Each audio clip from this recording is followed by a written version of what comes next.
মাহবুবুল আলম হানিফ এবং 3 জন কুষ্টিয়ার স্থানীয় নেতা এদের বিরুদ্ধে দায়ের করা মামলায় ফরমাল চার্জ দাখিলের পর কগনিজেন্স হওয়ার পর তারা যেহেতু পলাতক ছিল, তাদের পলাতক থাকার বিচার প্রক্রিয়া, যেটা অনুপস্থিতির বিচার প্রক্রিয়া, সেটা সম্পন্ন হওয়ার পর আজকে ওপেনিং স্টেটমেন্টের জন্য নির্দিন ধার্য ছিল। আজকে আমরা ওপেনিং স্টেটমেন্ট অনারেবল ট্রাইব্যুনালে উপস্থাপন করেছি। আমরা যেটা বলেছি যে এই 4 জন ব্যক্তি বাংলাদেশের একজন প্রবল প্রতাপশালী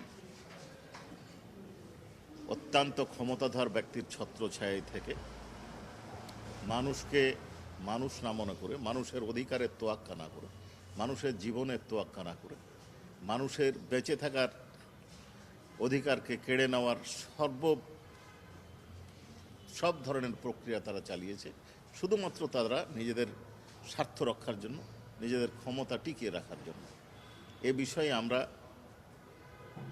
ওপেনিং স্টেটমেন্টের পূর্বে যে ফরমাল চার্জ দাখিল হয়েছে তাতে এবং চার্জ হিয়ারিংয়ের সময় বিস্তারিত উপস্থাপন করি এবং অনারেবল ট্রাইব্যুনাল সামগ্রিক দিক বিবেচনায় তাদের বিরুদ্ধে ফরমাল চার্জ এবং সাক্ষ্য প্রমাণ অন্যান্য বিবেচনায় নিয়ে অভিযোগ গঠন করেন। কাজেই আমরা অনারেবল ট্রাইব্যুনালকে ইতিপূর্বেই সন্তুষ্ট করতে সক্ষম হয়েছি, বোঝাতে পেরেছি যে এই আসামিদের বিরুদ্ধে অত্যন্ত শক্ত প্রাইমারি কেস আছে। এবং এখন আমরা যেটা আজকে বলেছি সেটা হচ্ছে এই সাক্ষ্য প্রমাণের সপক্ষে, আমরা এই অভিযোগের সপক্ষে যে সাক্ষ্য প্রমাণগুলো উপস্থাপন করব তাদের একটা ফিরিস্তি দিয়েছি এবং আমরা কেন বিচার চেয়েছি তার বর্ণনা দিয়েছি।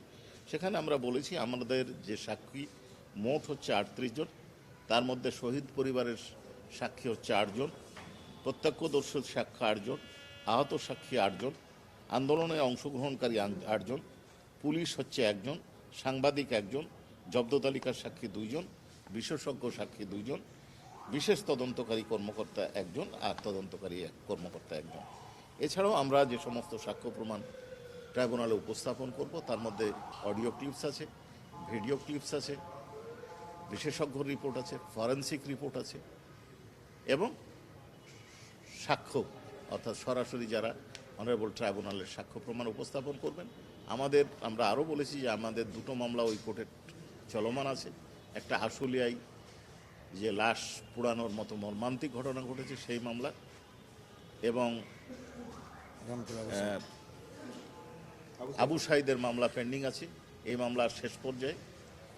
এছাড়াও 30 তারিখে আরও একটা মামলার ওপেনিং স্টেটমেন্ট আছে। কাজেই এই সপ্তাহে বা আগামী সপ্তাহের মধ্যে আমরা এই মামলাটা সাক্ষ্য প্রমাণ উপস্থাপন না করে পরের সপ্তাহে আমরা উপস্থাপন করব।